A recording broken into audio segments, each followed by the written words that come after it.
यह एक कहानी है जिसमें एक छोटा सा गांव था जिसे सोनापुर के नाम से जाना जाता था।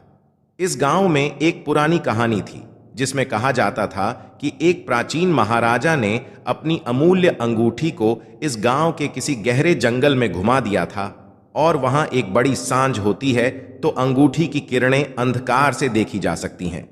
बहुत साल बीत गए लेकिन अंगूठी को कोई नहीं मिला। लोगों ने इसे एक पुरानी कहानी मान लिया और भूल गए।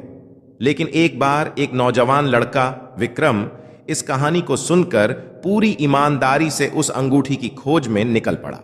विक्रम के साथ उसका नया मित्र एक बुद्धिमान वनवासी नील भी था। उन्होंने साथ मिलकर वह जंगल की यात्रा शुरू की जिसमें वे अनेक चुनौतियों का सामना करते हुए आगे बढ़ते गए। जंगल में उन्होंने कई विचित्र चीजें देखीं लेकिन अंगूठी को नहीं पाया। आखिरकार एक दिन उन्होंने एक छोटे से गुफा में जाकर अंगूठी को खोजने का प्रयास किया। गुफा अंधेरे से भरा हुआ था लेकिन उनकी साहसिकता और साथ में उनकी आवश्यक दृढ़ निश्चय उन्हें अंगूठी को खोजने के लिए मदद करती रही। अचानक उन्होंने एक बड़ी चमकदार चाबी देखी।